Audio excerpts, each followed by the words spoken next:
आज सत्य है। हम तो कहते हैं कि जब जब मेरा मुलाकात बहुत अच्छे जितने भी बड़े धर्म गुरु हैं उनसे भी हुआ, बहस भी हुई। हम एक क्रिश्चियन उससे उनके फादर से भी चर्चा हुई मेरी, तो ऐसी बैठक हुआ था हमारी। तो हमने कहा कि भाई आप तो गिरजाघर बनाते हैं, वहाँ पर जाके प्रभु ईसा मसीह का प्रार्थना करते हैं। बोले आओ। हमने वैसे ही गुरुद्वारा में भी जाते हैं। मैं किसी का आलोचना नहीं करूँगा, एक उदाहरण बताता हूँ। मंदिर में हम जाते हैं, वहाँ भी हम लोग पूजा पाठ करते हैं। गिरजाघर, गुरुद्वारा, मंदिर, ये सब जगह जाते हैं। पर बताइए कि वहाँ पे हमको ऑक्सीजन मिला? हमको ऑक्सीजन मिला? नहीं मिला। अगर एक पेड़ के नीचे जाइए, चाहे सभी धर्म के या जितने भी धर्म संप्रदाय के लोगों से भी मेरा निवेदन है कि जो भी आज अगर आप देख भी रहे होंगे, लाइव में देख भी रहे होंगे, तो निवेदन है, अगर आप वाकई में ये मंदिर बनाने की लड़ाई में ना उलझें, मस्जिद बनाने की लड़ाई में ना उलझें और गिरजाघर की बनाने में ना उलझें, आप अपने जो महापुरुष रहे हैं, प्रभु ईसा मसीह हो या मर्यादा पुरुषोत्तम राम हो या पीर मोहम्मद पैगंबर हो या गुरु गोविंद सिंह हो, आप एक पेड़ लगा लीजिए और उस पेड़ की आराधना करिए। उस पेड़ को ही गुरु गोविंद सिंह मान लीजिए ना, क्या दिक्कत है? जब एक पत्थर की मूर्ति को आप मर्यादा पुरुषोत्तम राम मान सकते हो, एक पत्थर की मूर्ति को आप प्रभु ईसा मसीह मान सकते हो, तो क्या एक पेड़ को आप प्रभु ईसा मसीह नहीं मान सकते? क्या एक पेड़ को आप मर्यादा पुरुषोत्तम श्री राम नहीं मान सकते? क्या एक पेड़ को आप पीर मोहम्मद पैगंबर नहीं मान सकते? अगर जिस दिन आप ये काम करना शुरू कर देंगे, आकृति की नहीं, ये आकृति है, आप लोग आकृति बना लेते हैं और आकृति की आप आराधना करते हैं।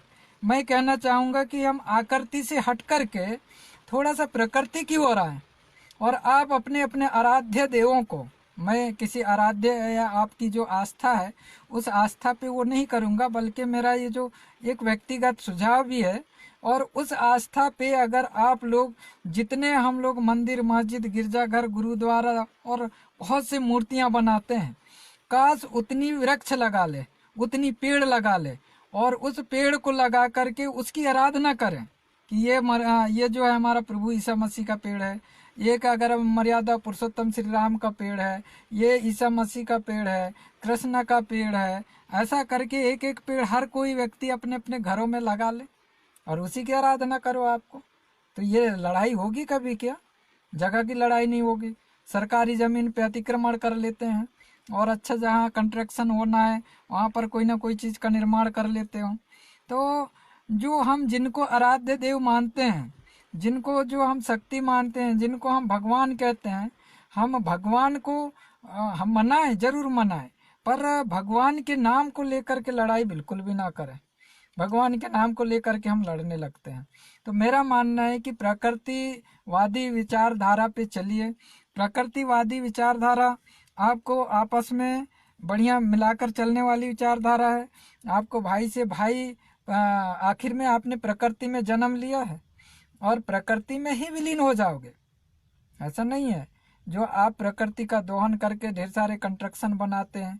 अगर धरती का दोहन करते हो, पेड़ में अगर पेड़ लगाओगे तो आपको पेड़ ऑक्सीजन देगा, पत्ते देंगे, फल देगा, सूखेगी तो लकड़ी मिलेगी। पर हमने कहा कि ये जो आपने कंक्रीट वर्क किया है, ये जो बनाए हो, ये जो बहुत बड़ा ढांचा, इसके अंदर एक आध दिन ऐसा करके हम लोग आराधना कर रहे हैं और कहीं धोखे से गिर ही गया तो हम बचेंगे क्या? हमें तो ऑक्सीजन दी नहीं और गिर भी गई ना वो ढांचा तो हमको ऊपर तो ले गया। तो अगर हम पेड़ में ही एक आस्था मना लें और उस प्रकृति को बचाए रखने का हम अगर वो करें तो प्रकृति संतुलित रहेगी, तो आपका जीवन भी रहेगा, मेरा मानना है। तो प्रकृतिवादी विचारधारा के लोग, और प्रकृतिवादी विचारधारा में किसी कोई जाति नहीं, कोई ये नहीं है कि हम फलाना वर्ग का है, ढकाना वर्ग का है। जो व्यक्ति प्रकृति विचारधारा को मानता है, वाकई में वह व्यक्ति में एक भाईचारा बनी रहती है।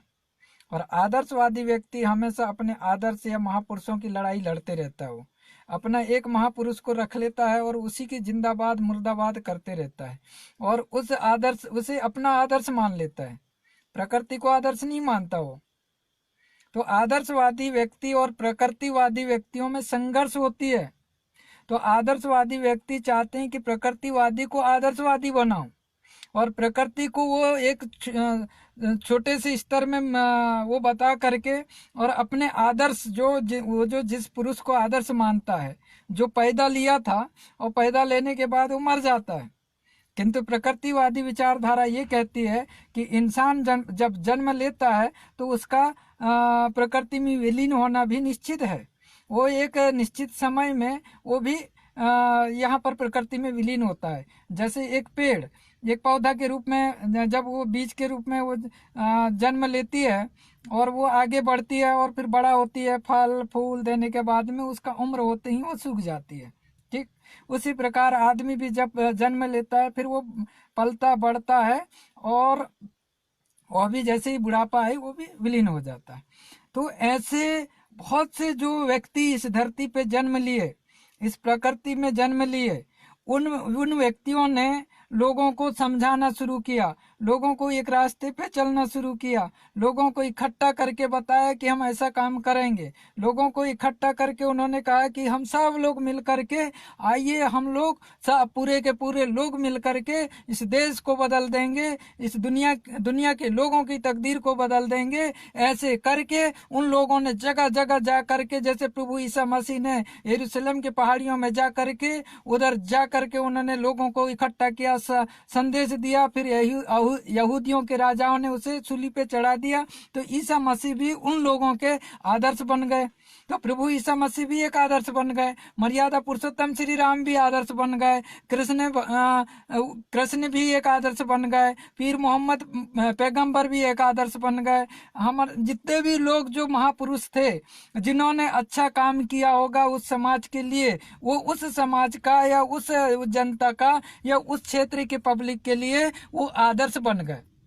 तो ऐसे आदर्श बन गए और उन आदर्श रूपी महापुरुषों को एक मंदिर में, मस्जिद में, गिरजाघर ऐसा नाम दे करके वहाँ प्रतिस्थापित करके उनके आस्था स्वरूप हम उनके भजन पूजन में लीन हो गए और हम उसको आस्था का केंद्र मान के अपने आप को मोक्ष की प्राप्ति के लिए मन्नत मांगने लगे कि हे प्रभु हमारी जो है हमें जो है अच्छा स्थान देना। इधर आप 1760 बार झूठ बोलो किंतु प्रभु से आप लोग अच्छे स्थान पाने की कोशिश करते हो, प्रकृति का दोहन करते हो, प्रकृति को नष्ट करते हो, प्रकृति के विधि विरुद्ध काम करते हो, इतना विधि विरुद्ध काम करते हो। कहीं कोयला खदान है तो वहां पर इतना खनन कर डालते हो, मैग्नीज खनन कर डालते हो, बड़ी बड़ी इंडस्ट्रीज और इतनी ढेर सारी ऐसा प्रकृति के विरुद्ध में काम करना शुरू कर देते हो और फिर अपने आदर्श के पास में जा करके मिन्नत मांगते हो कि हमको हे प्रभु, हे भगवान,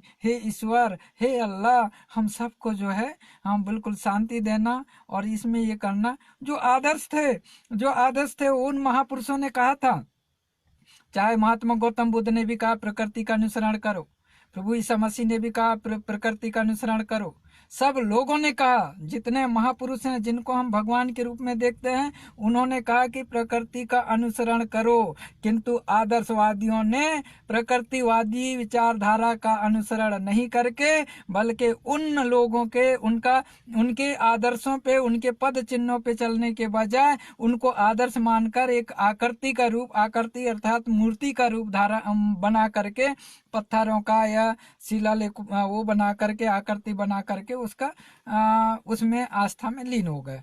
अब आज हम उस प्रकृति का जो स्वरूप आज बिगड़ रहा है लगातार, यानी प्रकृति का प्रकोप इतना बढ़ रहा है, प्रकृति शक्ति और प्राकृतिक आपदा जो है तेजी से उसका रूप स्वरूप सब बदल रहा है। तो आनन फानन में वैज्ञानिक रिसर्च कर रहे हैं, सब कुछ ये कर रहे हैं, पर कोई नहीं कहता कि हम प्रकृतिवादी बनेंगे। तो ऐसे लोगों से भी मेरा मानना है, कितने लोग प्रकृति विचारधारा को आलिंगन करोगे? भाई प्रकृतिवादी विचारधारा पे चलोगे तो वाकई में आप 12वीं शताब्दी का गोंडवाना साम्राज्य बना करके रह सकते हो, और अगर आप आकृतिवादी पे चलोगे किसी को आदर्श मान लोगे और उसकी जो आकृति की पूजा पाठ करते रहोगे, तो यानी अर्थात दरबू सिंह तुम्हारे लिए एक आदर्श हो गया। दरबू सिंह के मरने के बाद उसकी मूर्ति लगा लिए तुम, उसकी पूजा। अरे मरने के बाद कोई इंसान कोई काम का रहता ही नहीं है। मेरा नाम भजोगे भी तो मैं क्या आपको आकर के साथ देने वाला हूँ? ये गलत बात है। इसलिए आप लोग किसी व्यक्ति की नहीं बल्कि प्रकृति शक्ति की आराधना करिए। उसको प्रकृति शक्ति को जानिए, प्रकृति शक्ति को मानिए, प्रकृति विचारधारा को, उसकी विचारधारा को प्रचार प्रसार करिए और प्रकृति संपदाओं को अनावश्यक रूप से छेड़छाड़ ना करिए। विधि पूर्वक उसका दोहन करिए, विधि विरुद्ध दोहन ना करिए। हम बहुत बोलते हैं कि पढ़े लिखे हैं, पूछते हैं कि कहाँ तक पढ़ा है। एमबीबीएस किया है, डीलिट की उपाधि प्राप्त किया है, एमफिल किया है, रिसर्च कर रहा है। आज तक पीएचडी करने वाले किस किस पे रिसर्च की है बताइए। आज प्रकृति विचारधारा का कुछ किसी ने प्रचार प्रसार किया है? नहीं किया, किसी ने नहीं किया। खाएंगे, इस पृथ्वी से पानी लेना चाहते हैं। आप बताइए कि 71% जल है और 29% थल है। 71% में जो 92% पानी, जो 71% है इस धरती के अंदर में, जो 29% धरती है, अगर हम कहें तो 92% पानी तो पीने लायक है ये नहीं। बचता है हमारे पास में 6% पानी। जो 6% पानी हम धरती से निकाल के पीते हैं तो वो भी मिनरल युक्त होता है। अब वो मिनरल से मिला हुआ तो 2% ऐसा शुद्ध पानी होता है जिसे हम पीते हैं। तो जितना एक अगर हम बात करें शरीर, हमारे शरीर में अगर पानी की मात्रा भी वैसी है जैसी धरती में है। जितनी पानी धरती में है उतना पानी हमारे शरीर में है। अगर शरीर की बात करें तो शरीर में भी जो पानी है वो जब पसीना के रूप में निकलता है तो नमक से भरपूर रहता है। वैसे आपका जो समुद्र का पानी भी पूरा खारा रहता है। किंतु आज आप देख लीजिए कि हमको हमारे प्यास बुझाने के लिए हमको 1 गिलास पर्याप्त है और नहाने के लिए 15 लीटर पानी चाहिए, 1 बाल्टा पानी तो चाहिए। तो ऐसी धरती में जल जो है, पीने लायक जल जो है हमारे पास में 2% है। किंतु शरीर धरती के चारों तरफ जो है 71% पानी है। तो जैसे एक टमाटर है, एक टमाटर को अगर आप देखोगे तो उसमें 90% तो पूरा पानी रहता है। किंतु उसमें जब वो पानी में पूरा पानी में ही रहता है। तो ये कहाँ अगर हम देखें तो धरती और हमारी कहानी सेम है। तो हम लोग जिस दिन अगर प्रकृति का विधिपूर्ण दोहन करेंगे, पानी का भी जो है उसके प्रकृति के विरुद्ध में दोहन करेंगे जल का, तब भी हमको कठिनाइयों का सामना करना पड़ेगा। जल संकट से गुजरने लगे हैं बहुत से राज्य, उस पर सरकार अध्ययन नहीं कर रही है। सरकार तो उस पर बात ही नहीं कर रही है। सरकार केवल आपको धर्म संप्रदाय के नाम से लड़ा रही है। सरकार आपको आपको आदर्शवादी बनाना चाह रही है। जितने प्रकृतिवादी लोग हैं उनको, सब लोगों की निगाह प्रकृतिवादी विचारधारा पर चलने वाले लोगों पर टिकी हुई है। आपको यकीन नहीं होगा, मैं इसकी चैलेंज देता हूँ, जो भी आएगा, जो भी, मैं तो बोलता भी हूँ कि जितने भी बुद्धिजीवी हैं आप बैठ जाइए। मैं तो दावे के साथ में कहता हूँ भारत की आबादी जो है वर्तमान में 1 अरब 32 करोड़ है। तो इसमें से 1 अरब 32 करोड़ में जो 90 करोड़ लोग हैं ना, कितना, 90 करोड़ लोग हैं वो प्रकृति विचारधारा के लोग हैं, 90 करोड़।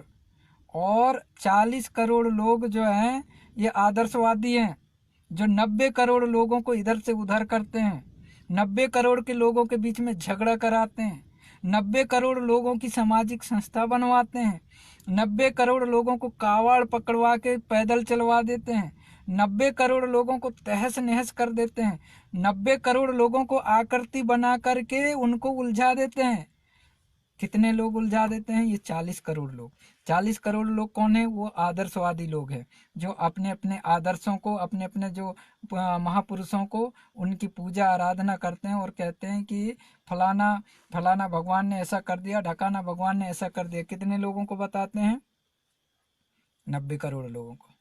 तो 90 करोड़ लोग कौन है जो प्रकृति विचारधारा को प्रकृति विचारधारा को लेकर के चलते हैं।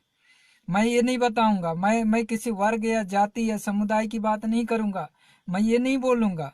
मैं ये कह रहा हूं कि प्रकृतिवादी विचारधारा के लोग 90 करोड़ लोग हैं, और कौन कौन है वो मैं सिद्ध कर दूंगा कि कौन कौन है। और ऐसे प्रकृतिवादी विचारधारा के लोग अगर हम साथ में मिल करके काम करें और प्रकृति को बचाने के लिए मिल करके काम करें, हम मानते हैं कि आप में किसी पर आस्था और विश्वास हो गई है, तो आप अपने आराध्यों को, अपने जो भी हैं जिन्हें आप मानते हैं, जिन पे आपकी आस्था है, कृपया आप अपने अपने घर में एक एक पेड़ लगवाइए।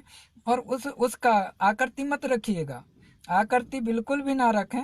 आकृति से कोई शक्ति नहीं मिलती। अगर शक्ति प्राप्ति करनी है तो आपको प्रकृति के नजदीक में जाना है, और प्रकृति ही आपको सब कुछ दे सकती है। प्रकृति में आप जो मांगोगे वो मिलेगा, आकृति से आप कुछ नहीं ले सकते। अगर किसी चीज का आकृति रख करके उसे आस्था स्वरूप अगर उसकी आराधना करोगे तो उससे आपको कुछ मिलने वाला नहीं है। अगर प्रकृति में एक पेड़ लगा लेते हो, ये आपके खेत में अगर 1 एकड़ है, आपने अगर 100 नींबू का पेड़ लगा लिए, और 100 नींबू का पेड़ लगाने के बाद अगर आपने एक एक नींबू से आप सीधे सीधे अगर एक नींबू का पेड़ आपको 500-500 रुपए देता है, 1 साल में 2 टर्म फलती है, वो फल देती है, तो आपको सीधे सीधे 100 पेड़ से आपको 1 लाख रुपए की कमाई होगी 1 एकड़ से। आप यकीन नहीं करोगे, क्योंकि ये करना ही नहीं चाहेंगे लोग। या अगर आप करोगे, प्रकृति को आत्मसात करके एक पेड़ भी लगा दोगे, पत्ते भी मिलेंगे, सूखे की लकड़ी भी मिलेगी, फल भी मिलेगी, आपका आर्थिक स्थिति को मजबूत भी होगी। पता है आजकल बहुत से लोग, जब से ये कोरोना आई, लॉकडाउन हुआ, तो बहुत से लोगों ने अपना बिजनेस का नाम, अपने उद्योग छोड़ छोड़ करके कृषि पे आ गए, फार्मिंग, बड़े बड़े फार्मिंग लगाना शुरू कर दिए। तो ये सारा का सारा आंदोलन, ये जो है गोंडवाना समग्र आंदोलन, समग्र क्रांति आंदोलन है, जो दादा हीरा सिंह मरकाम जी ने चलाया। उनने बताया भी कि आपको ऐसा में ये करना है। ठीक है, हमें राजनीति में कोई ज़्यादा सफलता नहीं मिली, अच्छी बात है, लड़ाई झगड़ा होती रही, जो भी है, किंतु आप लोग जितना ज़्यादा बहस करोगे, जितना उस पर तर्क करोगे, जितना उस पर रिसर्च करोगे, आने वाले समय में आपको उतना ही बेनिफिट हो जाएगा। और मैं ये भी कहना चाहूँगा आप लोगों से, आप में इतनी गुणवत्ता का निर्माण होनी चाहिए, एबिलिटी बोलते हैं ना, आप इतना आप में, अपने आप में इतना गुणवत्ता बना लीजिए कि आपके बातों में सभी लोग संतुष्ट हो जाएं। आने चाहे वो कोई भी व्यक्ति हो जाए, आपको अगर कोई मार्केट में या कोई शहर में मिल जाए, या कोई ऐसा आपसे ज़्यादा भी टैलेंट वाला है, और ऐसे व्यक्ति से आपकी बातचीत हो जाए, और आप अपनी वाणी को उसके बीच में ऐसी प्रसारित करें ताकि आपके वाणी से वो मोहित हो करके आपके बातों पे और आपके विचारधारा पे यकीन करे, और वो यकीनन के साथ में आपके साथ में चलने को तैयार हो जाए। इतना गुणवत्ता आपको बनानी होगी। आप किसी को गाली ना दें। हमारे लोग आजकल बहुत गाली देते हैं, लिख देते हैं जाति, किसी एक जाति को टारगेट बना करके चलते हैं। तो किसी जाति को टारगेट बना के मत चलो, किसी समाज को टारगेट बना करके मत चलो, किसी धर्म को टारगेट बना के मत चलो। अगर किसी धर्म को टारगेट बना करके चलते हो, या किसी जाति को टारगेट बना करके चलते हो, तो आप उसी जगह तक सिमट के रह जाओगे, आगे नहीं बढ़ पाओगे। तो प्रकृति की विचारधारा पूरे वर्ल्ड के अंदर में होनी चाहिए, विश्व के अंदर में होनी चाहिए। जो हमारे पास में जो 29% धरती है, यानी 71% जल है, तो 29% में रहने वाले सभी इंसानों को प्रकृतिवादी बनाना है, और वो प्रकृति का आलिंगन करें, और वो आकृति पे ना जाएं, प्रकृतिवादी विचारधारा को आलिंगन करके और ऐसी विचारधारा का आलिंगन करें, और वो लोग जो है भाईचारा के साथ में रहें। और हम एक दूसरे की सेवा और सहयोग कैसे करें? अभी बात आती है, सेवा की बात आती है।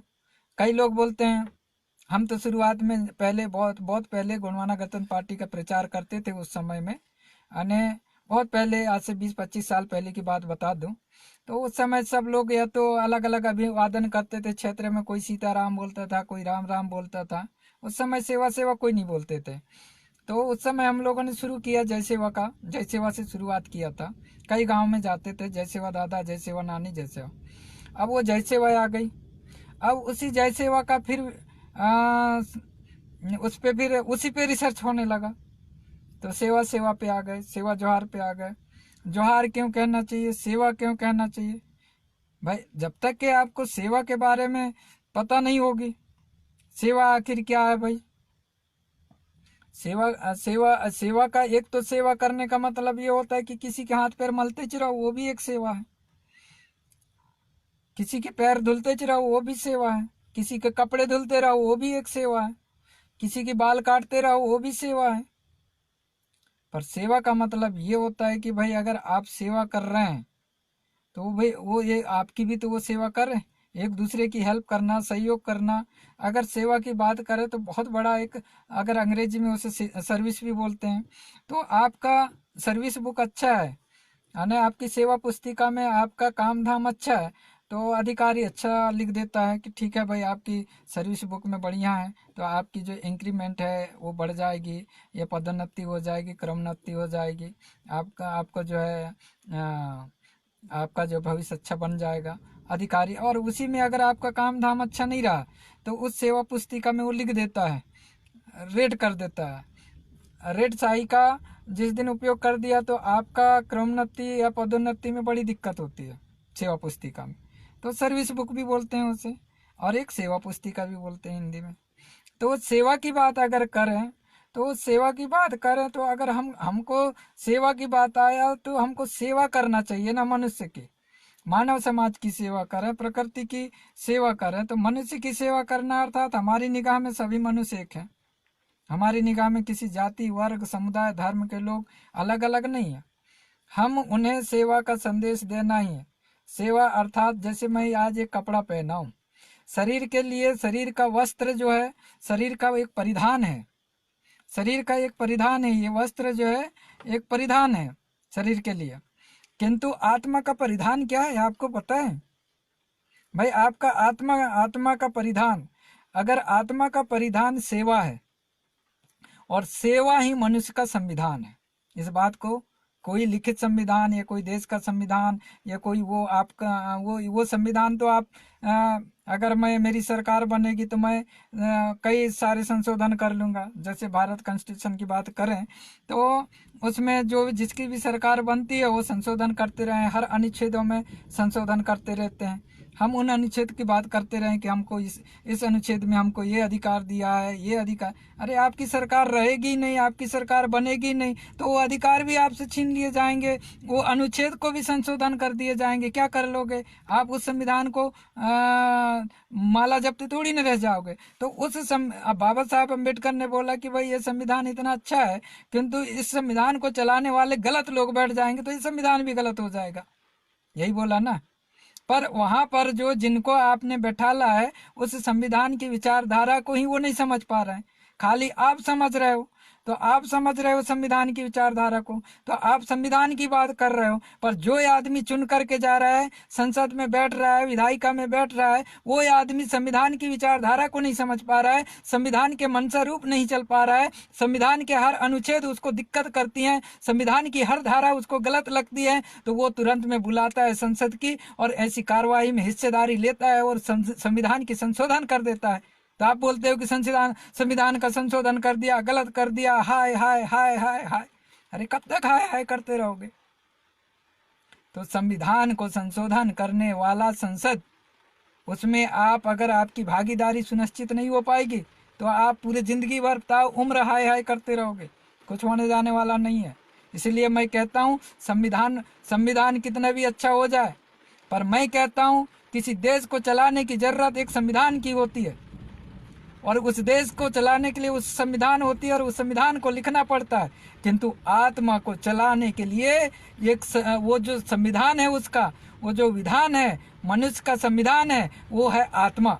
अगर आत्मा में जो सेवा रूपी संविधान है तो उस सेवा को अपने आत्मा में अगर समाहित कर लिया है और उसके मन में, उसके दिमाग में सेवा की भावना है और ईमानदारी से सेवा और सहयोग करने की भावना है, तो मैं कहता हूँ कोई भी आदमी भ्रष्टाचारी नहीं करेगा।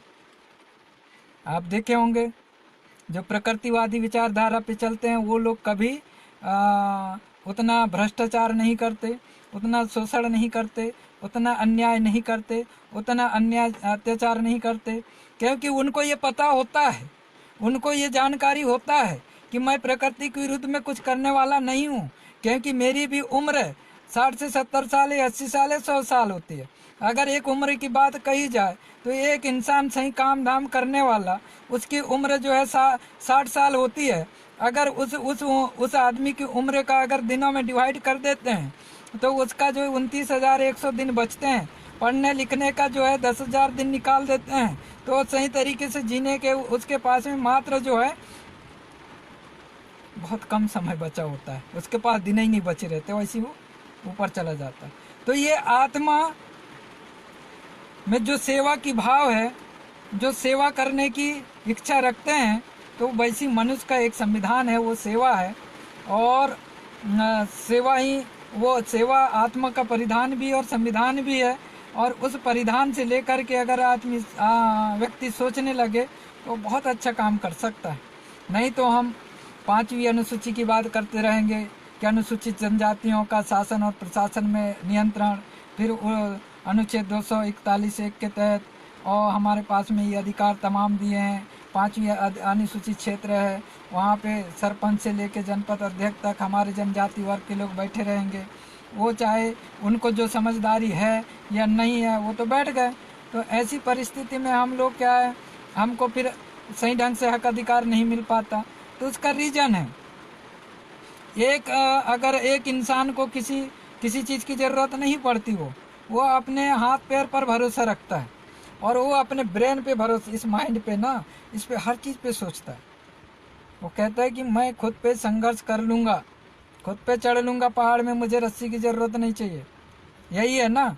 अगर एक पहाड़, ये जंगल, एक हमने बहुत अच्छा अभी एक दिन बहुत मुझे खुशी हुई इस बात को कि जो GSU की जो छात्रा है निशा ध्रुवे, उस पर तेंदू के पेड़ में चढ़ती है और तेंदू के पेड़ में चढ़ के वो तेंदू के पत्ता तोड़ती है। तब मैं उसे गौर से देखा पेड़ में, और पेड़ में गौर से देखा तो उस पेड़ में वो किसी प्रकार का सीढ़ी नहीं लगाई थी। ध्यान देंगे, वो उस पेड़ में वो किसी प्रकार की सीढ़ी नहीं लगाई थी, बल्कि वो अपने पैरों के बदौलत उस पेड़ के ऊपर चढ़ करके वो तेंदू पत्ता तोड़ रही थी। मतलब उसको सीढ़ी की जरूरत नहीं पड़ी और पेड़ पर चढ़ गई। तब मैंने कहा कि ऐसे बच्चों को आगे आना चाहिए, उन्हें किसी सीढ़ी की ज़रूरत नहीं होगी, बल्कि वो अपने दिमाग से और अपने से शारीरिक और मानसिक रूप से परिपक्व हो करके वो देश के अंदर भी ऐसे संघर्ष करेंगे, उन्हें किसी सीढ़ी की ज़रूरत नहीं पड़ेगी। और सीढ़ी से चढ़ने की आदत बनेगी ना तो आप कभी भी पेड़ पे नहीं चढ़ पाओगे, क्योंकि आपकी क्षमता ही खत्म हो जाएगी। आप कभी भी पेड़ पे चढ़ने के पहले सीढ़ी की याद करोगे। तो इसलिए मैं कहना चाहूँगा कि सीढ़ी का परित्याग करने के लिए सीढ़ी पे भरोसा ना रखिए, क्योंकि कभी भी आपके सीढ़ी को कमज़ोर किया जा सकता है। कभी भी सीढ़ी को फेंक दिया जाएगा, तब क्या करोगे आप लोग उस समय? क्या ऐसे ही बोलते रहोगे कि आरक्षण आरक्षण आरक्षण? नहीं, अब हम आपको सब कुछ करके दिखाना पड़ेगा। सब कुछ करना है। एक उदाहरण मैं हूँ भाई, मैं सामान्य क्षेत्र से चुनाव जीत सकता हूँ, सामान्य क्षेत्र से लड़ने की क्षमता रख सकता हूँ। तो आप लोग भी सामान्य सीटों पे कंपटीशन करने की क्षमता रखिए। UPSC में भी आपको चाहिए कि मैं सामान्य कैटेगरी में ही फार्म भरिए ना। जो टैलेंट लोग हैं, जो बुद्धिमान लोग हैं, तो आप उनमें सामान्य की जो सीटें हैं उस पर आप फार्म भरिए। आप लोग जो आरक्षित सीटें हैं उनमें फार्म भर देते हो, वहाँ पर बच्चों की संख्या ज़्यादा होती है। आरक्षित वर्ग का जो टैलेंट रखता है जो बच्चा, उसी में आप कंपटीशन करा देते हैं, वो जो टैलेंट वाले का उस पर नौकरी लग जाती है। तो हम कहते हैं कि जो टैलेंट है चाहे अनुसूचित जाति जनजाति ओबीसी वर्ग का हो, जो भी हैं, जो भी लड़के लोग हैं, मैं कहता हूं कि अगर आपको टैलेंट है तो आप लोग अपनी बुद्धि का इस्तेमाल उस सामान्य सीटों में करें। जैसे मैंने कहा कि निशा धुर्वे एक छात्रा है जीएसयू की, और उन्होंने जो है तेंदू के पेड़ में अपने पैरों के बदौलत एक लड़की बहुत ऊपर चढ़ जाती है, तो उसके वो अपने सीढ़ी की ज़रूरत नहीं पड़ी। तो वैसे ही भविष्य में आप लोगों को किसी सीढ़ी की ज़रूरत नहीं होना चाहिए, और सीढ़ी की ज़रूरत और सीढ़ी की बात भी मत करो ज़्यादातर, क्योंकि हम लोग ज़्यादातर हम सीढ़ी की लड़ाई में ही रहते हैं, और सीढ़ी की लड़ाई हमारी जो है हमको कुंद कर देती है, हमको आगे बढ़ने से रोक देती है। हम आगे सोच ही नहीं पाते और हम एक सीमित क्षेत्र की बात करने लगते हैं और सीमित ही बात करने लगते हैं।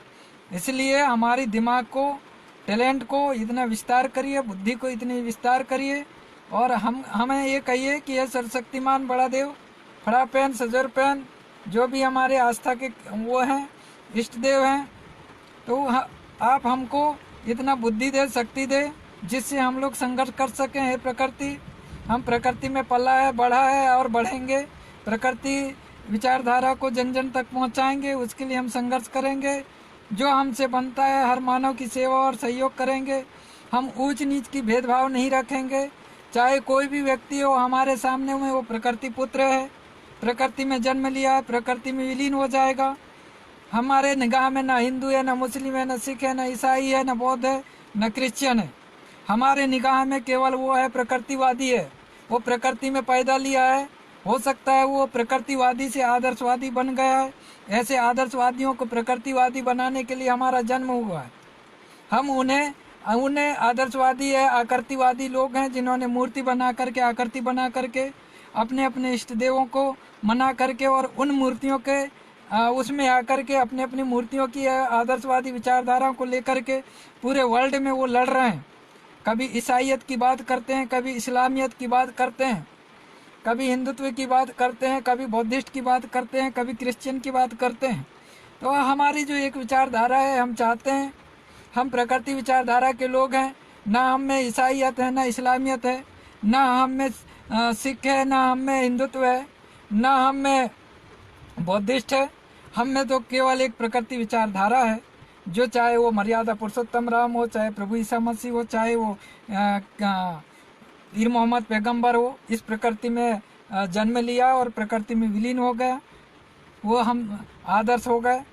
और उन आदर्शवादी व्यक्ति वो प्रकृति के लिए ही काम किए। तो प्रकृतिवादी विचारधारा के लोगों, उनको प्रकृतिवादी बनाना है, सभी को प्रकृतिवादी बनाना है। और जिस दिन आकृति जो मूर्ति है और ये जो आकृति बनाते हैं, और बड़ी बड़ी मंदिर, मस्जिद, गिरजाघर, गुरुद्वारा और बहुत से एक ऐसा बना लेते हैं, तो इससे बहुत से सीमेंट, गिट्टी, रेत, लोहा, सारा चीज़ इन्वेस्ट होता है, धरती का दोहन होता है। तो धरती की जो हड्डी होती है ना हमारी शरीर में, ये हमारा शरीर है, ये जो हमारे जो सिर में बाल होते हैं, तो वैसी धरती में जो जंगल है, वो जंगल जो धरती के बाल हैं। तो आप जंगल को, जैसे पेड़ को आप काटते भी हैं तो फिर से वो उग जाते हैं, वैसे ही आप अपने बाल को काटते हैं तो बाल फिर से उग जाते हैं।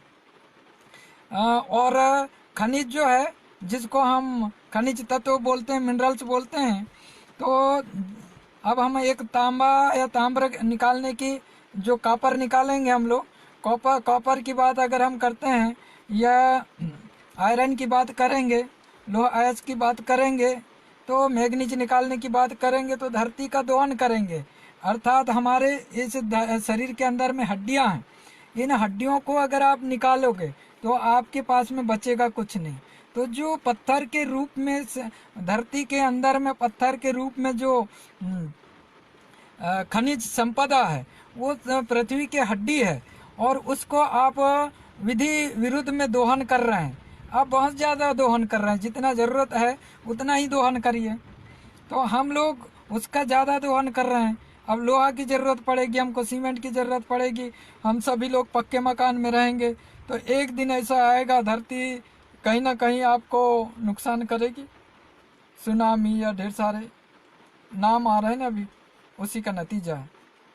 इसलिए आज जो है आपने सुना भी होगा, अभी हमको उलझा भी देते हैं, छोटी छोटी चीज़ों में, केसों में उलझा देते हैं, प्रकरण बनने लगते हैं। हम थाने में जाते हैं, किसी ने आया हमको बोल दिया कि हमको ये काम करना है, यहाँ से हमारी पूरी अपना एरिया है, यहाँ से अपन इसको प्रतिबंधित करते हैं, हम लग जाते हैं। पर हम ये नहीं देखते कि हम ऐसे ही वर्षों से, जब अंग्रेज आए, अंग्रेजों के ज़माने में भी हम ऐसे ही करते थे, तब अंग्रेज भी बहुत पीट पीट करके जेल में डाल देते थे। भारत आज़ाद हुआ तब भी हम लड़ाई लड़ ही रहे हैं। हमारे लोग उधर जाके छोटी मोटी लड़ाई लड़ लेते हैं, हम धरना प्रदर्शन आंदोलन करते रहते हैं। तो आधी जिंदगी हमारी धरना प्रदर्शन आंदोलन और जेल के दीवारों में चली जाएगी। तो बताइए कि आप प्रकृति विचारधारा का कब प्रचार प्रसार करोगे? इसलिए प्रकृतिवादी विचारधारा के लोगों को दिमाग से काम करनी होगी। अब दिमाग से काम करनी होगी, ये इससे बड़ी सूझबूझ के साथ में काम करनी होगी। हमको कब क्या करना है, आपके बातों में, आपकी बोली में, आपकी वाणी में इतनी अच्छी दम होनी चाहिए कि अच्छे से अच्छे काम को वो करना चाहिए। और ताकतवर अगर कोई व्यक्ति आपके सामने है तो उसे देखिए कि आप जो है पहलवान जो क्या करते हैं, अगर एक आपके सामने में ताकतवर है तो उसका पैर छूना चाहिए। पैर क्यों छूना चाहिए? क्योंकि वो कितना ताकतवर है ये तो पता चल जाना चाहिए, पर आप पैर नहीं छूओगे उसका। तो मेरा कहने का मतलब ये है कि हमको आगे बढ़ना है और राजकरण में आगे आना है, तो हमको अपने आप को आर्थिक स्थिति भी मजबूत करनी होगी। छोटे छोटे बिजनेस, व्यापार, ये सब करना होगा आपको।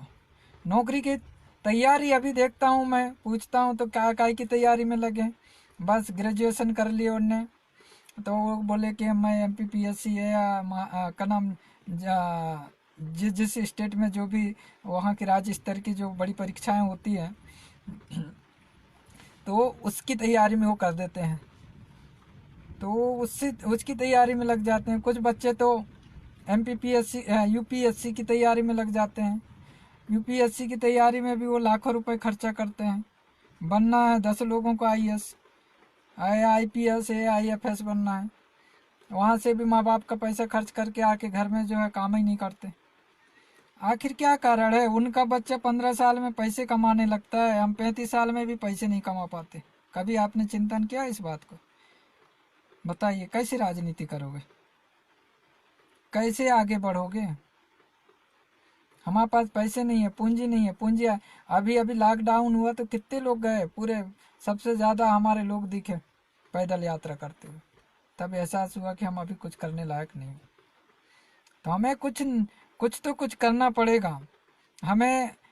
ठीक है, हम प्रकृति के साथ जीना भी है और मरना भी है, किंतु प्रकृति के साथ में हम हमारे लोगों को कैसे अच्छे से रखना है, रोजगार कैसे मिले उसके लिए काम करना है, किस टाइप का काम करना चाहिए उस पर चिंतन होनी चाहिए। और ये बहुत से संगठन हो रहे हैं, इन संगठनों के जितने भी लीडर्स हैं उनको भी एकजुट करिएगा, और एकजुट करिए। एकजुट नहीं होते हैं तो ऐसे संगठनों से भी निकल के बाहर चले जाइएगा। कोई मतलब नहीं कि वो समय भी बर्बाद करते हैं, खुद का समय तो बर्बाद करते हैं, सामने वाले का समय भी बर्बाद कर देते हैं। इसलिए आज जो जैसा कि आप अगर खेत को भी आप डेवलपमेंट करेंगे, कृषि को भी उन्नतशील बनाएंगे बेहतरीन प्रकृति आधार पे। मैं तो पूरा प्रकृति आधार पे खेती करता हूँ और मैं खेत पे ही रहता हूँ। और आप जो देख रहे हैं मुझे लाइव में, तो मेरे खेत के अंदर में यहाँ कोई लाइट नहीं है, और ये जो मैं एक लाइट का ऐसा जला के, वो इमरजेंसी लाइट है, और इस खेत के अंदर मेरी कार है, ठीक है, और मैं इसी कार के अंदर में सोता हूँ, और रोपा लग रही है। तो इसमें मैं क्या डालता हूँ, गुल्ली को अभी मैं इकट्ठा करवा लिया हूँ, उसको चूड़ा करके डालूंगा अभी, तो उसमें कीड़े नहीं होते। पिछले बार सबके खेतों में वो लाई आई, मेरे खेत में लाई नहीं आई, लोग देखने आ गए कि आखिर में लाई। तो मैं जो है प्रकृति आधारित खेती करना चाहता हूँ, प्रकृति के साथ में जीना चाहता हूँ। तो मैं ये आप लोगों से इसलिए कहना चाहता हूँ कि आप लोग भी मैं ऐसा कोई मेरा जो पिता है या मेरे भाई हैं बहुत पढ़े लिखे या बहुत बड़े घराने के तो है नहीं, एकमात्र मैं जैसा तैसा पढ़ा लिखा था, बहुत दूर जाता था स्कूल। आज के बच्चे आप लोग तो नहीं जा पाओगे, 32 किलोमीटर साइकिल से जाता था नैनपुर। अब बताइए, तो ऐसी स्थिति में वहाँ से खुद के आने और इसके बाद में सरपंच बनना और इसके बाद में जनरल सीट, यहाँ पे सभी वर्ग समुदाय के लोग हैं। ऐसा नहीं है कि यहाँ पर आदिवासी यहाँ 24% है, तो 24% आदिवासी है। तो ऐसी जनरल सीट में मैंने जनरल लोगों के साथ में बैठ कर के प्लानिंग बना करके इस सीट पे कैसी तैयारी होनी चाहिए। बहुत से लोग बोलते हैं आजकल कि दरबू दादा ने कुछ नहीं किया। आपको बता देना चाहूँगा कि ये जो परसवाड़ा क्षेत्र 2003 के पहले यहाँ पे बहुत से गोंडवाना के कार्यकर्ता थे, उनको या तो मुखबिर समझ के पुलिस ने मार दी या नक्सलियों ने मार दी। बहुत से लोगों को मारे जिन जिन लोगों ने अच्छी बुलंद आवाज करते थे, और लोग दहशत में जीते थे। पर ऐसी परिस्थिति में हम रात रात भर जा जा करके लोगों को इकट्ठा किया, जान को हथेली में रखा, निडर होकर के काम किया, तब जा करके परसवाड़ा क्षेत्र से हमने एक ऐसा अलग जगाया था। ठीक है, चलिए जाने दीजिए वो बात तो आप कर सकते हैं, कोई बड़ी बात नहीं है। आप तो चाहे अगर आप मन में ठान लें तो अच्छी बड़ी से बड़ी शहर की सीट भी जीत सकते हैं। ये व्यवस्था आप कर सकते हैं, क्योंकि आप में ये हुनर आनी चाहिए। हुनरबाज बनिए बोलता हूँ मैं, ऐसा नहीं कि मैं नौकरीबाज वाला बनूंगा। हुनरबाज भी तो बनो। आपके मुंह में इतनी दम होनी चाहिए, इतना वो बना लो, बिल्कुल भी पैसे से नहीं, मुंह से। पैसा तो ऐसे ही आ जाएगा, पैसे के पीछे मत भागिए। आप भी सत्ता पलट सकते हो, आप भी गोंडवाना का तकदीर बना सकते हो। बहुत से लोग उलझते हैं, बहुत से लोग जो उल्टे, मैं देखता हूँ कमेंट वमेंट, जो बच्चे हैं, जो छात्र छात्राएं हैं, फेसबुक में जुड़े रहते हैं, कैसे कमेंट करते हैं देखता हूँ। बात करने की शैली नहीं। फेसबुक में आप मित्र के रूप में हैं, और मित्र के रूप में कम उम्र का भी बच्चा है, अधिक उम्र के भी हैं, सब लोग फेसबुक में हैं, देख रहे हैं। मम्मी है, पापा है, भाई हैं, रिश्तेदार हैं, नातेदार हैं। फेसबुक में बढ़िया कमेंट करिए। और कमेंट में भी देखता हूँ कि कोई अगर एक आध ने कमेंट किया तो उसके कमेंट में भी ऐसा खतरनाक कमेंट करते हैं कि जैसा कि पूरे देश का बुद्धिजीवी है। तो इसलिए आप सभी से मेरा निवेदन है कि आप लोग चाहे एक ना एक दिन तो मरना है, 60-70 साल के बाद प्रकृति में विलीन होना ही है, तो घमंड किस बात की। हमें घमंड नहीं करना चाहिए, हमें बढ़िया रहना चाहिए, शांति से रहें, मस्त रहें। हमको सोचना चाहिए। अगर आप चाहते हो कि हम राजनीति करेंगे, अगर आपकी तय दिल है, तो आप में ये क्षमता भी हो जाए। ठीक है, आप कहते हो कि हमारे यहाँ कुछ है ही नहीं, तो आप निर्दलीय भी जीत के दिखा सकते हैं। आपकी ताकत भी हो ना, बहुत से निर्दलीय जीतते हैं, तो आप निर्दलीय भी जीतते नहीं हो। एक आध निर्दलीय भी तो बताओ जो निर्दलीय जीते। तो हम लोगों में एक ऐसी एबिलिटी पैदा करें, ऐसी हम लोग वो बताएं। हम किसी एक व्यक्ति के ऊपर आरोप बिल्कुल भी ना लगाएं कि उसके वजह से मैं हार रहा हूँ, उसके वजह से मेरा ऐसा हो गया, उसके वजह से मेरा इस टाइप से हो गया। ऐसा बिल्कुल भी नहीं होना चाहिए। बल्कि आप लोग तो ये कहें कि मैं जीत जाऊंगा, मेरे सामने दुनिया की शक्ति लग जाएगी, कोई भी आ जाए, बड़ी ताकत आ जाए, मोदी आ जाए, बराक ओबामा की, या पैसा या कोई विदेश की ताकत भी आ जाए, ट्रंप आ जाए, फिर भी मैं हार नहीं मानूंगा। मुझे उस सीट को जीतना ही है। 543 सीटों में चुनाव होती है, 543 सीटों में चुनाव होती है। अगर आपने लोकसभा सीट जीतने की क्षमता बना लीजिए, उलझिए मत किसी से। आपका अगर आपको वाकई में आप विधायक बनना चाहते हैं, सांसद बनना चाहते हैं, लोग बोलते हैं कि कैसा जीतेंगे, क्या करेंगे। अरे अपने हाथ पैर पे भरोसा रखिए, अपने बुद्धि पे भरोसा रखिए। आपने इसको इतना डेवलपमेंट करिए इसको कि आपको वो काम मैं कर लूं। मन में ठान लीजिए, आज से ही एक रजिस्टर रख लीजिएगा, मुझे ये करना है ना करना है, मन में ठान लिए। और मृदुभाषी होनी चाहिए, घमंड नहीं होनी चाहिए। और कभी हमको अगर ऐसा लगे कि कहाँ से किस व्यक्ति से कैसा सहयोग करना है, तो आप आगे बढ़ते रहिए। और ऐसा काम अगर आप करते हैं तो मैं समझ रहा हूँ कि आने वाले टाइम में आपका बहुत सुनहरा भविष्य हो। आपको कोई यहाँ आने वाला नहीं है कि आपको साथ देगा, आपको खुद को चढ़ना होगा। अभी आप सीढ़ी की बात नहीं है, मैंने बोल दिया कि सीढ़ी की जरूरत नहीं होनी चाहिए आपको। और सीढ़ी सीढ़ी की आप अपने हाथ पैर के ही बदौलत, आप अपने बुद्धि, अपने विवेक, अपने बल से आपको आगे बढ़ना है। नहीं तो कहोगे कि यहाँ भी सीढ़ी चाहिए, गलत बात है। पेड़ में आपको चढ़ना है। तमन्ना है दिल में तो लाखों राह निकल आते हैं गैर, तमन्ना है दिल में तो लाखों बहाना चले आएंगे। बहाना मारते रहोगे, फिर तमन्ना है नहीं, बहाना मारोगे, कहोगे कि ये ऐसा कर दिया, वैसा कर दिया, ये कर दिया, वो कर दिया। कब तक करो? सरकार पे दोष देते रहते हो, खूब गाली देते हो सरकार को कि उसने ऐसा कर दिया, वैसा कर दिया, पर एक दिन नहीं कहते कि सरकार को मैं बदल दूंगा। और ये जो लोग हमारे लिए नियम और कानून बना रहे हैं, उस कानून को जो है आज तुम बदल दो, कल हम आके हम सुधार देंगे, ऐसी क्षमता रख दो। मध्य प्रदेश की बात करें या महाराष्ट्र की बात करें, महाराष्ट्र में 242 सीटें हैं। अरे 242 सीटें, 242 लड़के तैयार हो जाओ अभी से। और 242 लड़के तैयार होकर के और ये कहो कि मैं महाराष्ट्र को जीत रहा हूं। 242 लड़के तैयार होके अभी से मेहनत करना शुरू कर दोगे तो आने वाले टाइम में आपका काम हो जाएगा।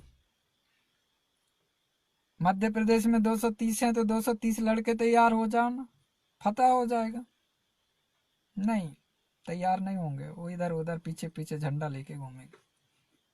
वो बुलाएगा तो वहां चले जाओगे, ऐसा बिल्कुल भी नहीं। बस मन में ठानना है कि मुझे जीतना है, गढ़ जीतना है, युद्ध जीतना है, तो सब हो जाएगा। और नहीं तो बहाना तो आते रहेंगे। इसलिए अगर आगे का इतिहास बनाना है तो पीछे का इतिहास भी मुड़ करके देखना होगा। नौकरी के पीछे भागोगे, बहुत नौकरी वाले हैं, आईएएस भी बन जाएंगे तो कुछ करने वाले नहीं है। आप देखो वाला, एक अधिकारी बन जाता है, वो इज जाता है, वो नियम कानून कभी बताता नहीं है।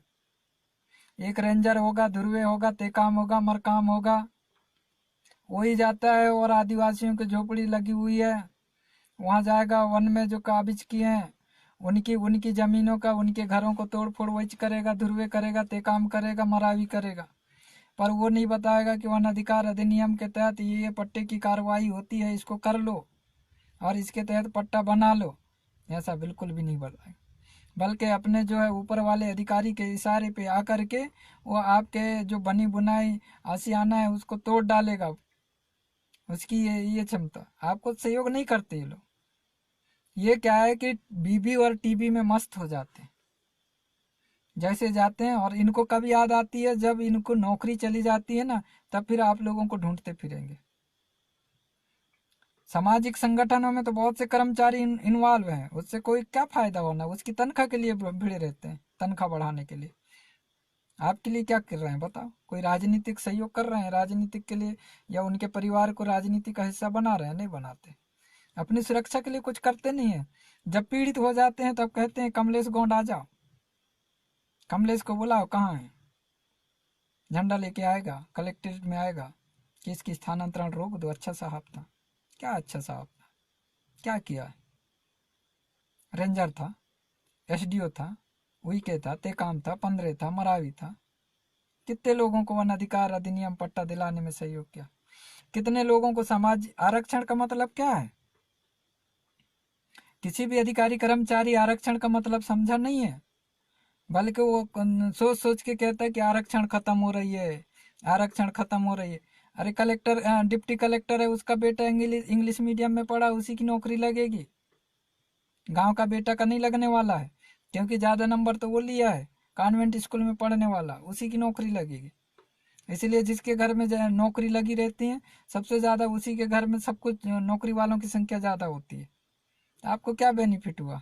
उसके साथ में कुछ होता है तो हम पूरे लोग धरना प्रदर्शन रैली करते हैं। जब आपकी बारी आता है तो क्या करता है? 1 रुपए का चंदा नहीं देता, दे भी देता है तो सुना भी देता है। दिक्कत है। करते भी हैं तो अपने लिए रैली धरना प्रदर्शन करते हैं। मेरी बात सुन रहे होंगे, भली गुस्सा आती है क्योंकि मैं इसका भुक्तभोगी हूँ,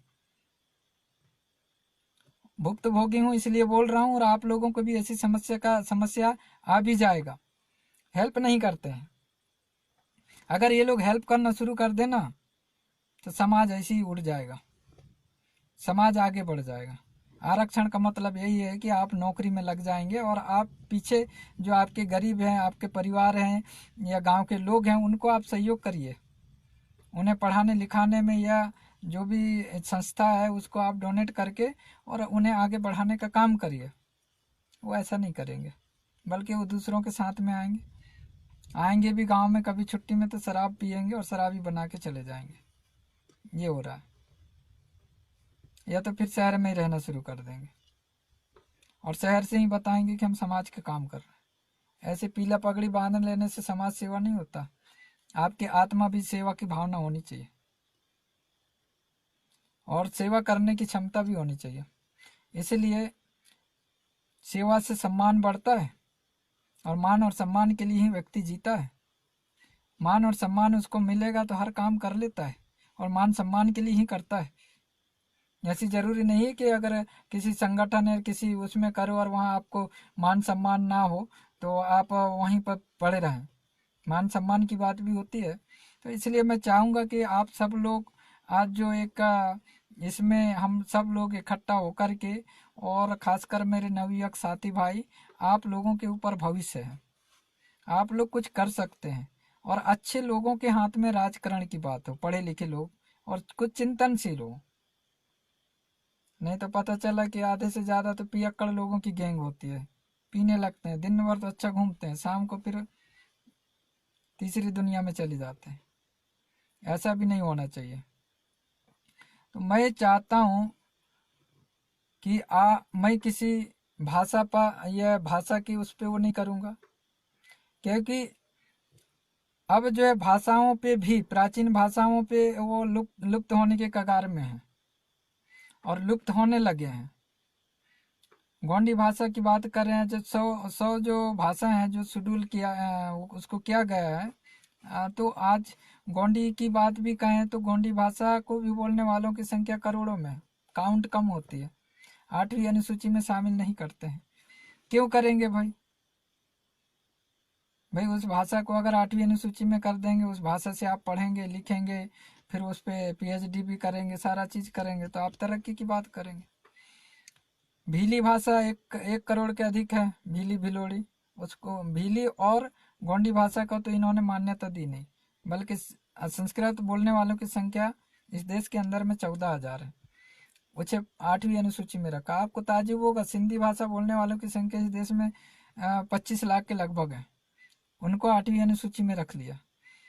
और भीली भाषा जो है 1,36,00,000 है, इसके बाद भी उसको 8वीं अनुसूची में नहीं रखा।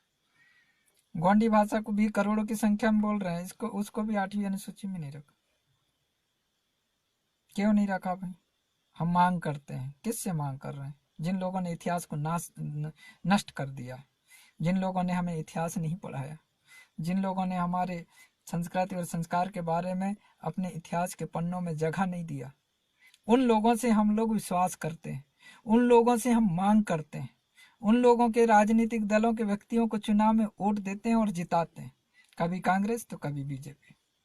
कांग्रेस और बीजेपी से हटकर तो हमारी तीसरी पार्टी की ओर हम सोचते ही नहीं, क्योंकि हमारे लोगों अपनी आवश्यकता या ज़रूरत महसूस करते ही नहीं। उनको ये पता होता ही नहीं कि मैं लुट रहा हूँ, पिट रहा हूँ, धीरे धीरे गरीब हो रहा हूँ, मेरी आर्थिक स्थिति बहुत कमज़ोर हो जाएगी। वो गरीब हो गया, उसका हर चीज़ छिन गया। पहले किला महल सारे चीज़ थे, राज थे, रजवाड़े थे, रियासत थी, सब छिन गए। जो बचा कुचा था वो भी चला गया, मजदूर बन गए, काम करने गए, लात मार के वो घर में भी भगा दिए। बड़ी दिक्कत है। आने वाला समय हमारे लिए बहुत खतरनाक होगा। ये कब तक चलेगा बताइए? और उन्हीं लोगों से हम विश्वास करते हैं, उन्हीं उन्हीं कांग्रेस और उन्हीं भाजपा वालों से विश्वास करते हैं कि यही हमारे सब कुछ करेंगे। आप लोग विश्वास कर रहे होंगे और उन्हीं के इशारों पे फिर सारा काम होने लगता है। इसलिए आप सभी लोगों से निवेदन है मेरा, आप सब लोग देख रहे हैं, और उसको जो है नियम कानून की बात करेंगे तो बहुत सी हैं उसमें। हर संविधान की व्याख्या, मैं संविधान की व्याख्या इसलिए नहीं करूँगा क्योंकि संविधान को संशोधन किया जा सकता है संसद में, पूर्ण बहुमत होने पर उसको संशोधन कर देंगे। बोलते हैं राष्ट्रपति को शक्ति होता है, राष्ट्रपति को भी जो है संसद चुनती है, विधायिका चुनती है, वो अलग से कहीं से पैदा होके आता नहीं है। तो यहाँ लोकतंत्र है, लोकतंत्र में जनता को पावर है, जनता का शासन, जनता के द्वारा जनता के लिए जनता का शासन है। तो इसलिए जनता का शासन है, और सारा चीज़ जो है वहाँ जाने के बाद जो है जिन लोगों को हम चुन कर के भेजते हैं, हम उनको गाली देते हैं कि ये नहीं करता। आपको और एक बात बता दूं, यहाँ क्लियर कर देना चाहूँगा, एक होती है कांग्रेस पार्टी, दूसरी होती है भारतीय जनता पार्टी। तो भारतीय जनता पार्टी की एक अलग विचारधारा होती है, कांग्रेस पार्टी की भी एक अलग विचारधारा होती है। जिस आदिवासी को आपने, जो जनजाति वर्ग का है या गोंड समुदाय का है या भील समुदाय का है, कोल समुदाय का है, आपने उसको चुन करके भेजा है। भेजने के बाद आप गणना करते हो कि मध्य प्रदेश की बात या महाराष्ट्र की बात कहोगे कि भाई हमारे पास में जो विधायिका में, विधानसभा में जो है 47 MLA हैं मध्य, तो पार्टी के टिकट से जीते हैं, पार्टी की विचारधारा से जीते हैं। आप सोचते हैं कि वो मेरी विचारधारा से चले, आप सोचते हैं कि मैं जैसे हम जैसे बोलेंगे सामाजिक संस्था के लोग वैसा करेंगे, वो नहीं करेंगे। कांग्रेस जैसा बोलेगी वो कांग्रेस का विधायक करेगा, वो पहले कांग्रेस का विधायक है। भाजपा जैसा बोलेगी तो वो भाजपा का विधायक है, भले वो आदिवासी है, पर वो भाजपा के लिए करेगा, वो कांग्रेस के लिए करेगा। आपके लिए क्यों करेगा? आप कहते हो कि आवाज़ उठाना चाहिए, ये ऐसा कर दिए, इन्हें पदोन्नति में, आरक्षण में ये वाला पदोन्नति का जो है खूब माहौल चला, मामला चला, हमारे नेता सोते रहते हैं। भाई वो कांग्रेस की विचारधारा पे चल रहा है। कांग्रेस की विचारधारा क्या है, आप वोट देते समय पूछे नहीं। बीजेपी की विचारधारा क्या है, आप वोट देते पूछे नहीं।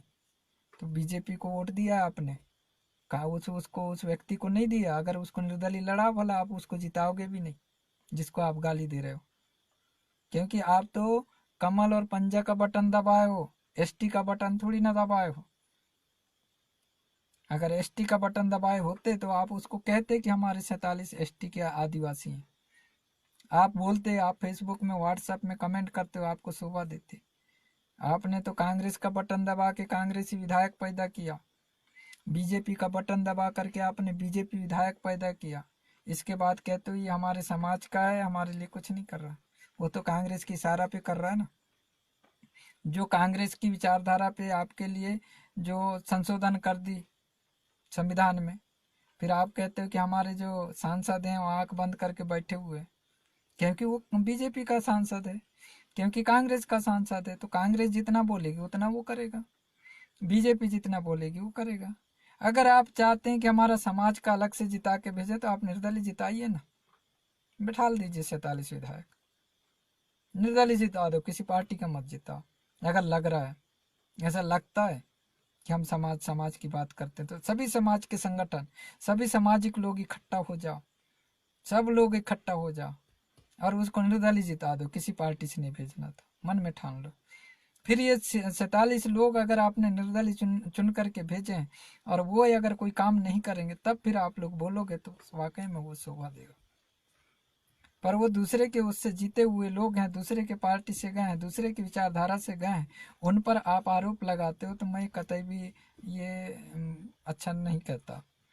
क्योंकि हमने अपने दम पे हमको जिताना होगा, और जब हम जिताएंगे और वो अगर उस संविधान या उस कानून के विरुद्ध में खड़ा नहीं होगा, तब फिर हमको लगेगा अगर जो गलत तरीका से कानून जो पास करते हैं उसके वो अगर खिलाफ में वो आवाज़ नहीं उठाएगा, तो हम कहेंगे कि भाई गलत करते हो। तो आज जो है चिंता का विषय है, जो मैंने राजनीतिक, सामाजिक, समाज की बात कहें या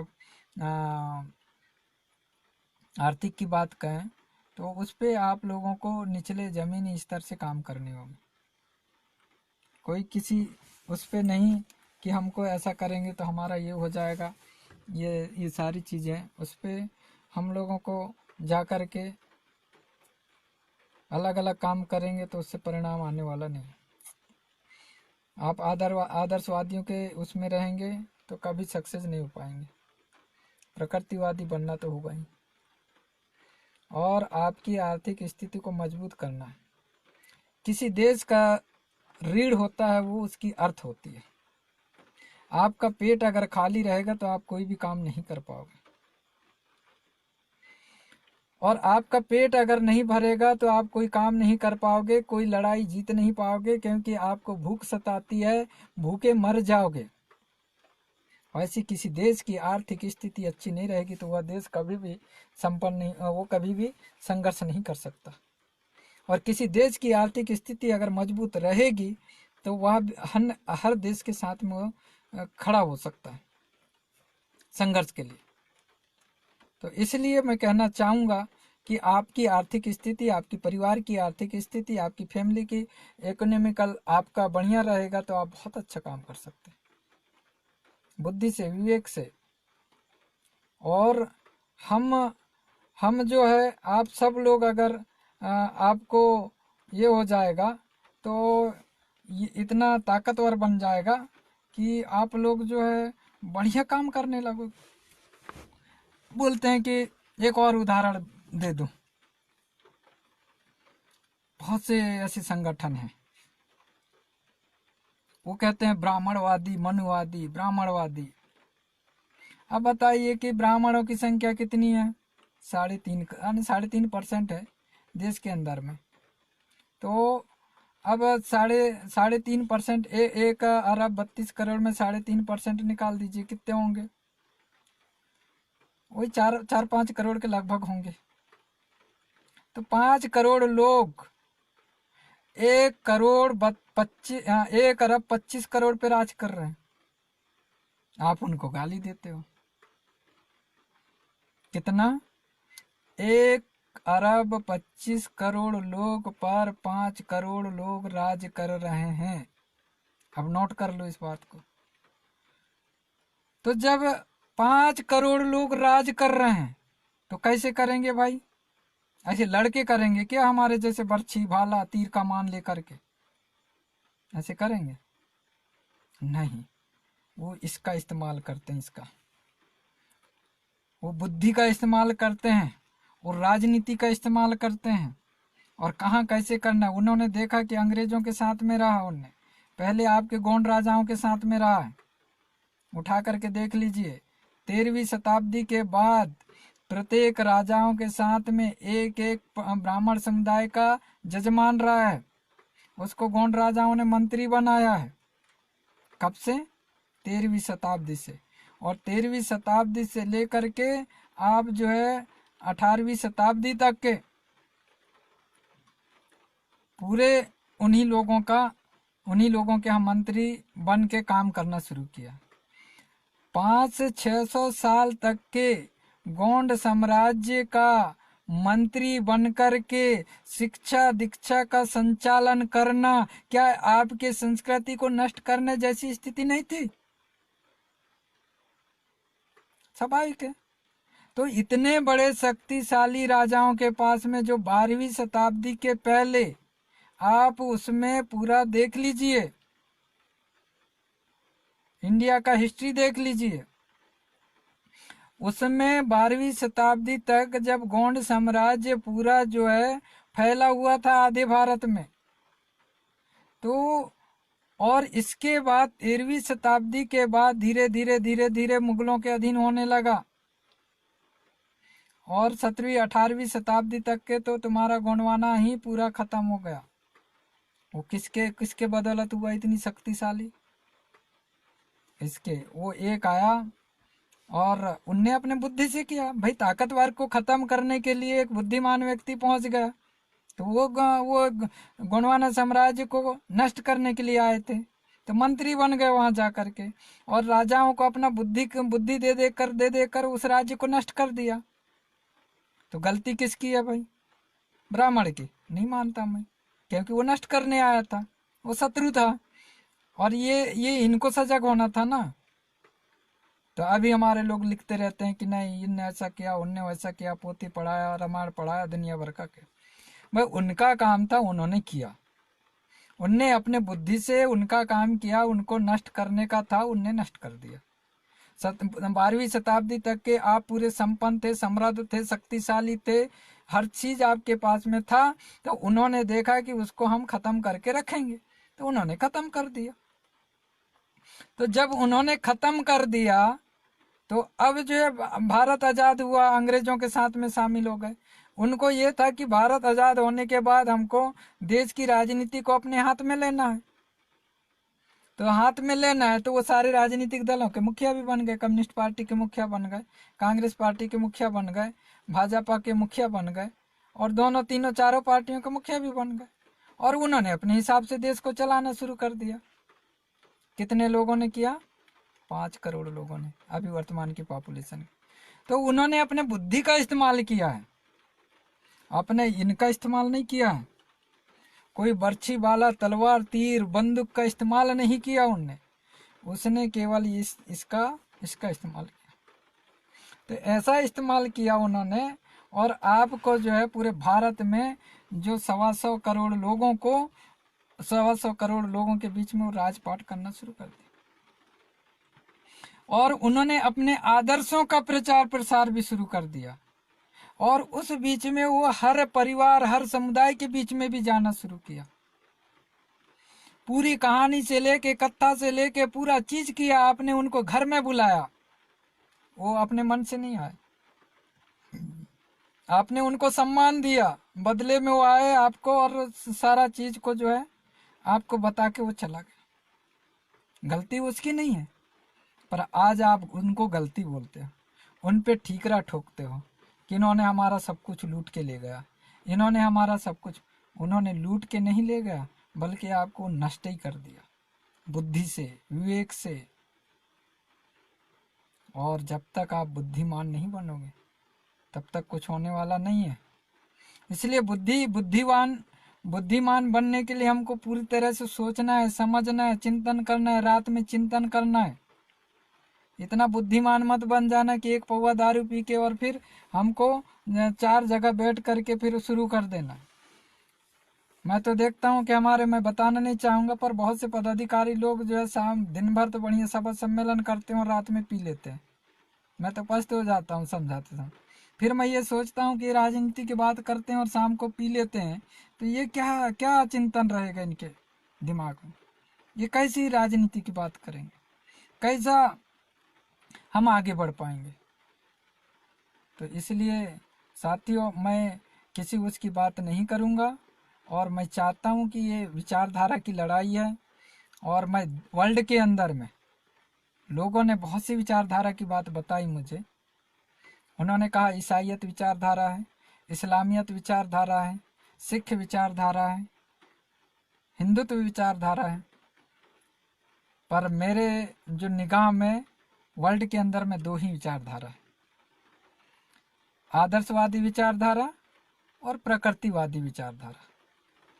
और मैं प्रकृतिवादी विचारधारा को लेकर के चलने वाला व्यक्ति हूँ, और प्रकृति शक्ति को ही अपना आदर्श मानता हूँ। प्रकृति विचारधारा पे चलने वाले हम लोग, जो लगभग इस भारत के अंदर में 90 करोड़ लोग हैं, जो उनको अभी ये भी पता नहीं कि मुझे क्या करना है। और इन्हीं 90 करोड़ लोगों को लोग आए दिन हिंदुत्व विचारधारा या ईसाईयत विचारधारा या इस्लामियत विचारधारा, इनमें वो अपने पक्ष में करने का विचार करते हैं, और यहीं से संघर्ष शुरू होता है। तो ये 2 विचारधारा मानता हूँ, एक आदर्शवादी और एक प्रकृतिवादी। तो आदर्शवादी ईसाईयत विचारधारा, इस्लामियत विचारधारा, हिंदुत्व विचारधारा, सिख विचारधारा, जितने आकृति के आधार पे अपने पुरुषों को आदर्श मान करके, अपने महापुरुषों को आदर्श मान करके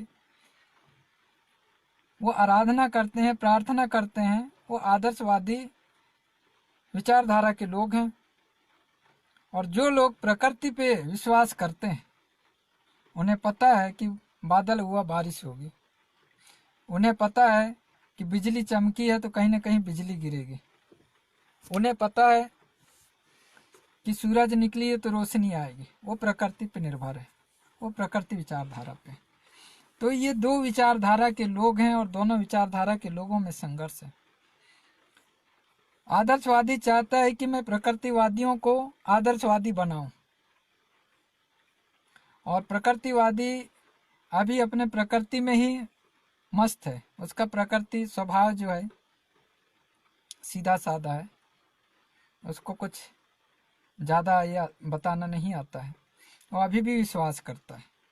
और आदर्शवादी वो ये सोचता है कि अगर मैं थोड़ा बहुत चूक भी किया तो फिर हमारे जो या उन्हें जो देते हैं राक्षस है बोलते हैं ना, किनको बोल देते हैं वो? प्रकृतिवादियों को। वो ना आ जाए, हम पर हमला ना हो जाए, ऐसा करके वो हमेशा प्रकृतिवादियों को आदर्शवादी बनाने में लग जाते हैं। इसलिए आज हम सब लोगों को वर्ल्ड के अंदर, दुनिया के अंदर प्रकृतिवादी विचारधारा को प्रतिस्थापित करना है। सभी को प्रकृतिवादी बनना है। जो प्रकृति में पैदा है वो तो प्रकृति ही है, प्रकृति विचारधारा पे तो है ही है, पर उन्हें जो है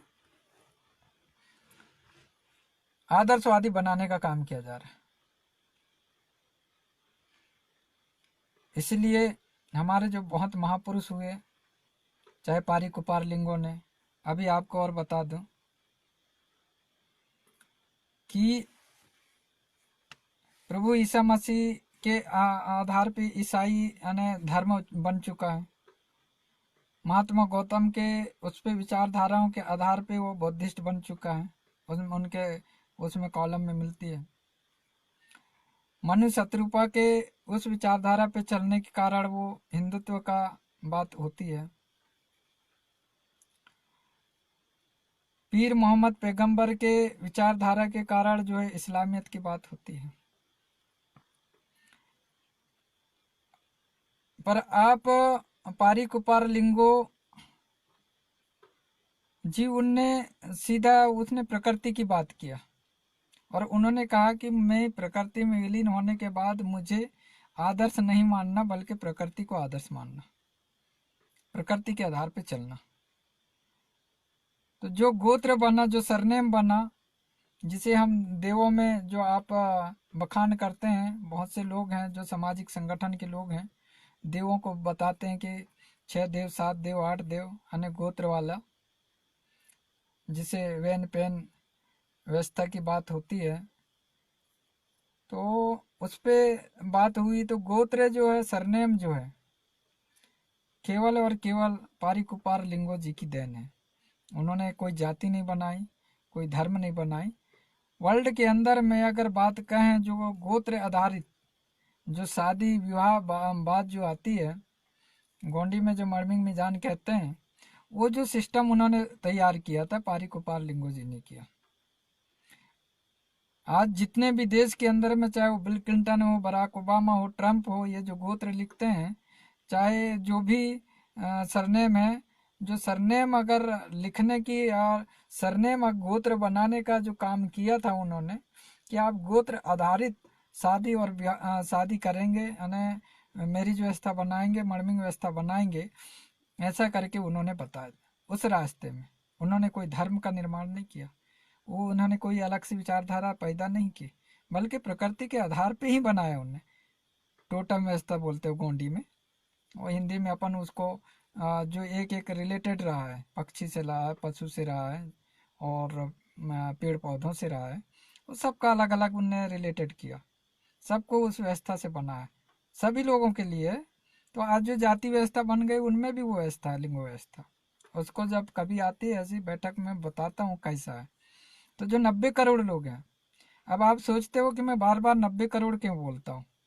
जहाँ तक कि अगर जनजाति की बात आती है या आदिवासी की बात आती है, अनुसूचित जनजाति की बात करें या आदिवासी बात करें, तो ये बात आती है।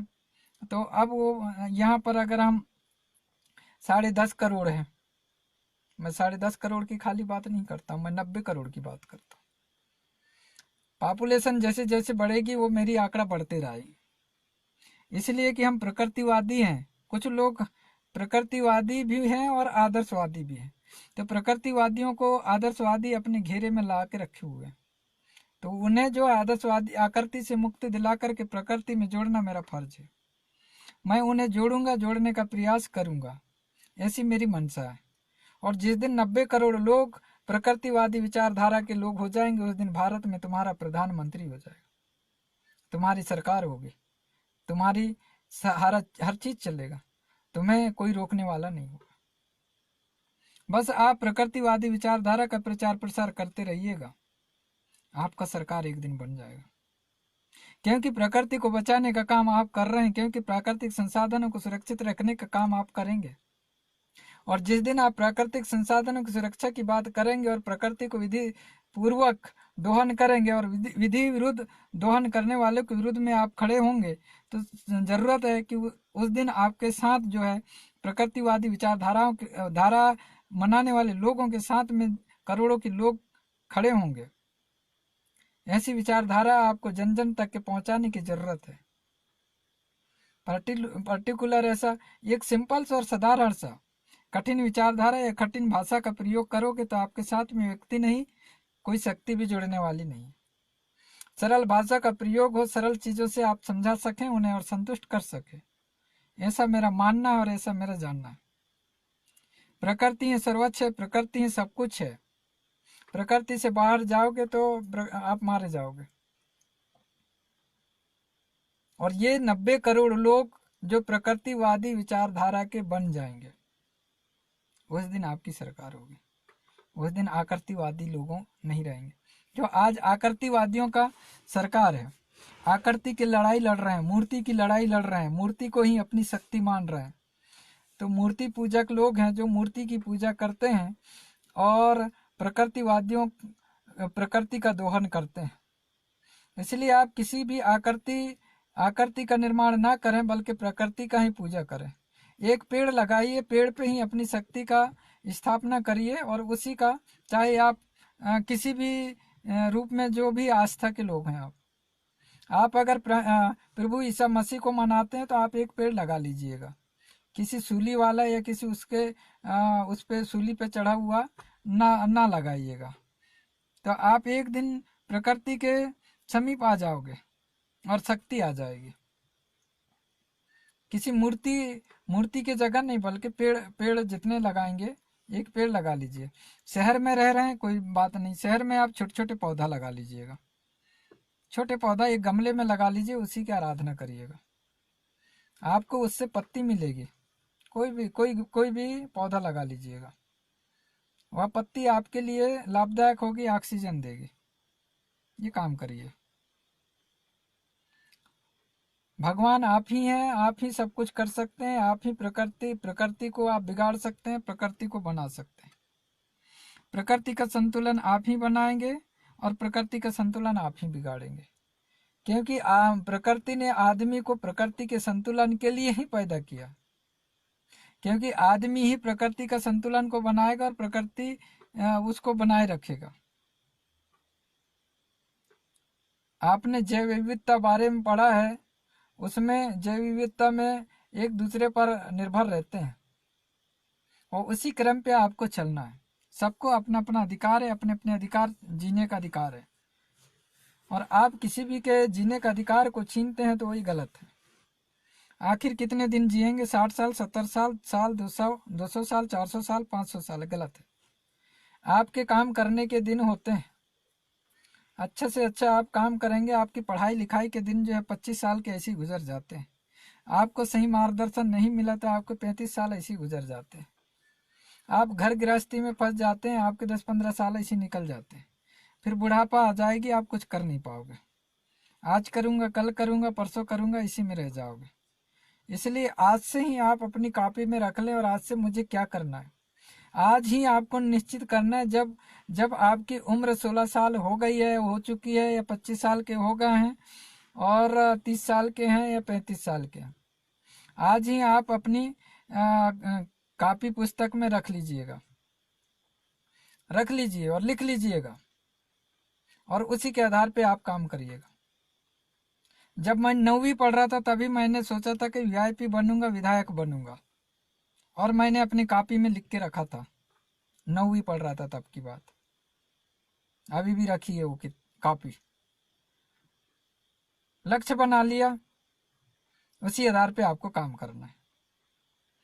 आप पूरी पढ़ाई कर लेते हो, आप पीएचडी भी इसके पूरी पढ़ाई इंजीनियरिंग करते हैं बहुत से, आप देखता हूँ कि बी कर लेते हैं, इसके बाद अपनी फ्यूचर ढूंढते हैं।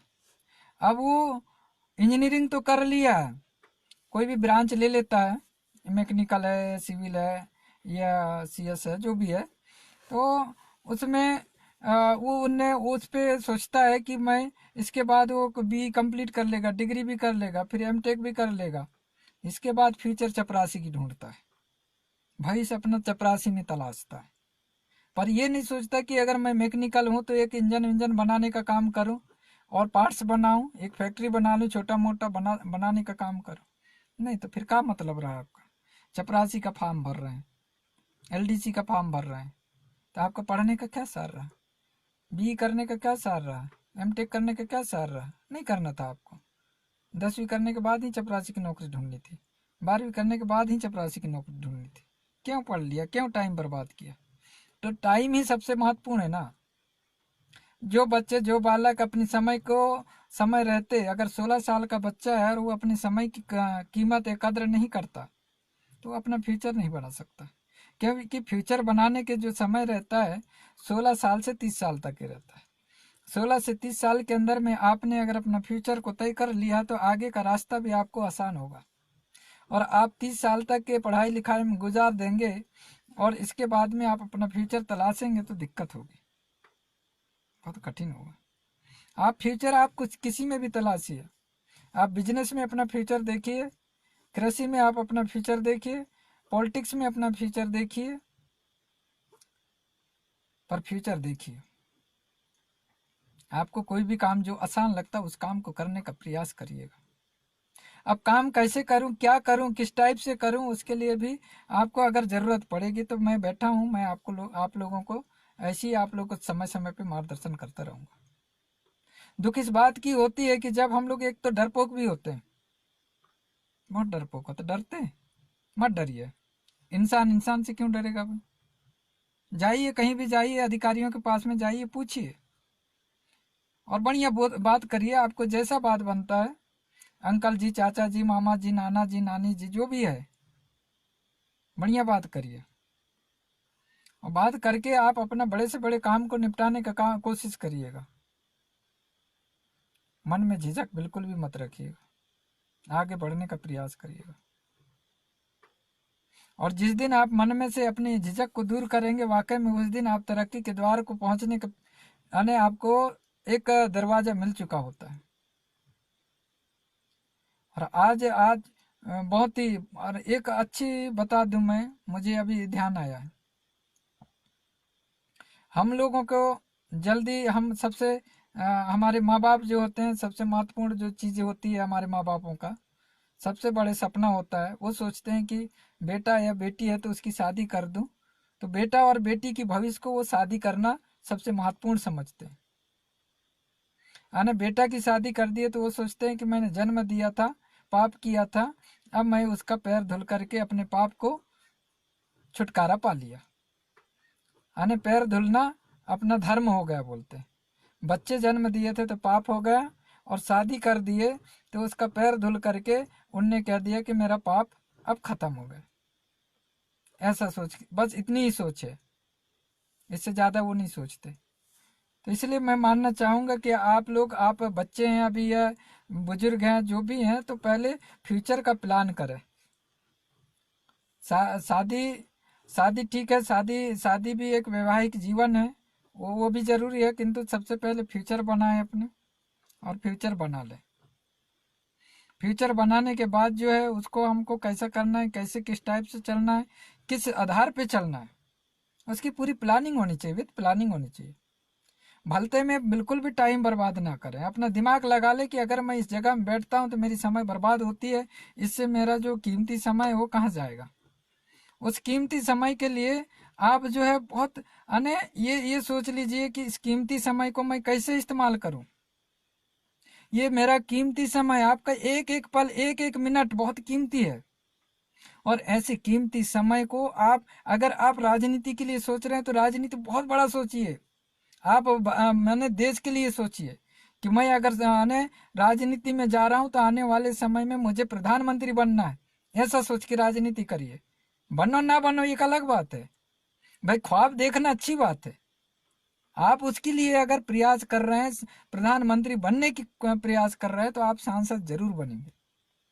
और आप ख्वाब ही नहीं देखेंगे और कहेंगे कि वो पार्टी के बदौलत बन जाऊंगा, ये बन जाऊंगा, वो बन जाऊंगा, तो ये गलत बात है। आप अपना दिमाग लगाइए, दिमाग लगा के ही काम करिए।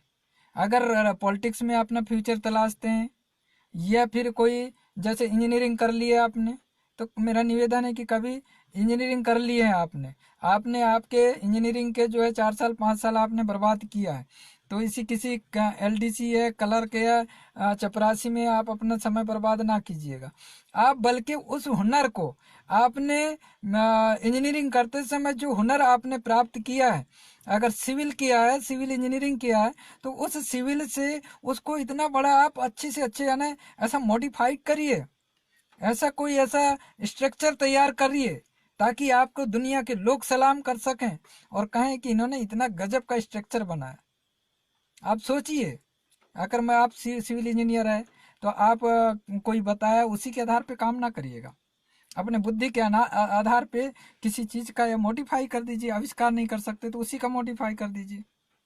हम मॉडिफाई भी नहीं कर सकते, हमारे इंजीनियर लोग मैकेनिकल है तो कर डालिए ना, अलग अलग पार्ट बना करके एक छोटा सा कार बना लीजिए, उस कार का नाम दे दीजिए, उस कंपनी का नाम दे दीजिए गोंडवाना, गोंडवाना दीजिए, तो गोंडवाना कंपनी से बनी गोंडवाना। ढेर सारे मैकेनिकल इंजीनियर हैं, अलग अलग पार्ट बनाने वाली कंपनियों को ऑर्डर दे दीजिएगा, बना देंगे, कोई दरवाजा बना देगा, कोई इंजन बना देगा, कोई कुछ कर देगा, और आप बढ़िया उसका मॉडिफाई कर दीजिएगा, आप अपना नाम दीजिएगा, कंपनी के आधार पे उतार दीजिएगा कार बाजार में। इतना भी हम कर सकते हैं, कंपनी बनाकर भी तो काम कर सकते हैं, 20 लोग 1000 लोग शेयर धारक बन के, ऐसा भी नहीं करेंगे। हम अलग अलग एक संगठन में रह नहीं सकते, 1760 संगठन बना लेते हैं, कंपनी भी बना काम नहीं करते, अकेले अकेले करते हैं। एक अकेला आदमी कहाँ तक पैसा लगाएगा? अगर एक आदमी के पास में 10 लाख रुपए और 10 आदमी मिलते हो तो 1 करोड़ होती है, तो आपके पास में छोटी फैक्ट्री बन तैयार। बाकी शेयर जो है आप पब्लिक से ले सकते हैं, सरकार से ले सकते हैं। आपकी 5 करोड़ बन गए, आप कपड़े का फैक्ट्री खोल सकते हैं, ऐसा भी कर सकते हैं। पर ऐसा आप लोग नहीं करते हो, अलग सोचते हो, मन में अलग, अकेली सोचते। तो अकेला एक आदमी जो है अकेला अगर बिजनेस करेगा तो कभी कर नहीं पाएगा। अकेला कभी सोचना मत, आप पैदा लिए हो, इंसान हो, सेवा और सहयोग से रहना है, उसी का नाम है ना। आपका सर्विस बुक अच्छी रहेगी, सर्विस बुक अच्छी रहेगी, आपकी सर्विस अच्छी है, दुनिया के लोग आपको सलाम करेंगे। आपकी सर्विस बेकार रहेगी तो दुनिया के लोग अच्छी नहीं करेंगे। अर्थात सेवा करने का तरीका आपका अच्छा है तो बढ़िया कहेंगे लोग। अगर सेवा करने का तरीका अच्छा नहीं है, अगर मुझे गाली दे दे करके सेवा करोगे तो मैं भी कहूँगा कि आप गलत आदमी। अगर मैंने आपको कहा तुम मुझे पानी पिला दीजिए, इतना सेवा कर दीजिए, तो आपने कुआं में गया और पानी खींचते ही मुझे गाली देना शुरू कर दी कि कहाँ से आ गए ये आदमी, फोकट का पानी मांग रहा साला, ये वो। तो जब मुझे गाली देना शुरू करोगे और मैं सुन लिया तो मैं कहूँगा सेवा तो कर रहा है पर गाली दे रहा है, तो दिक्कत तो है। तो आपका सर्विस अच्छा नहीं रहेगा। तो जब आपका सर्विस अच्छा नहीं रहेगा तो सर्विस बुक में आपका सर्विस कैसा अच्छा लिखा जाएगा? फिर आपका एक इंक्रीमेंट रुक जाएगा, आपका पदोन्नति रुक जाएगा, आप आगे कुछ नहीं कर पाओगे, आप तरक्की नहीं कर पाओगे। इसलिए मैं कहना चाहता हूं कि आपका सर्विस बुक को अच्छे बनाइए, सेवा पुस्तिका को अच्छे बनाइए, जिसे हम रोज सेवा सेवा कहते हैं।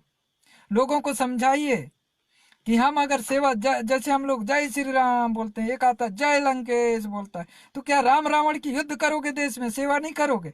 इसीलिए तुम कहो सेवा सेवा करो, जय सेवा करो, तो बोलेंगे कि भाई हम जय सेवा क्यों कर रहे हैं? तो जय सेवा इसलिए कर रहे हैं, सेवा सेवा इसलिए कर रहे हैं कि हर आदमी के दिमाग में और आत्मा में सेवा की भावना जागृत होगी और वही इंसान इंसान की सेवा और सहयोग के लिए आगे आएगा। तो एक दिन प्रकृति विचारधारा के लोगों में सेवामान और आदर्शवादियों में भी सेवा की अनुभव और अनुभूति होगी, तो स्वाभाविक है कुछ तो करेगा। सेवा का जो शाब्दिक अर्थ है वो इतना विस्तार है, उसको आप एक अलग उसमें नहीं रख सकते। आपकी सर्विस बुक से, आपकी सेवा पुस्तिका से, अगर आपकी सेवा पुस्तिका में आपका जो नेचर है, आपका जो आदत है वो गलत है, तो वो गलत ही लिखा जाएगा। तो आपको अगर राजकरण की बात आती है मन में, तो आपकी सेवा पुस्तिका को अच्छी रखनी होगी, आपकी सर्विस को अच्छी रखनी होगी, तभी जाकर के उस सर्विस के कारण, उस सेवा के कारण आपको वोट मिल सकते हैं और उन वोटों के बदौलत आप विधायक सांसद बन करके आप अपनी राजकरण को मजबूती दे सकते हैं। पर आप ऐसा, और इसी कारण है हम लोग जो है कमजोर होते जा रहे। संख्या तो पर्याप्त है और यही कारण है कि हम लोग आगे नहीं बढ़ पा रहे।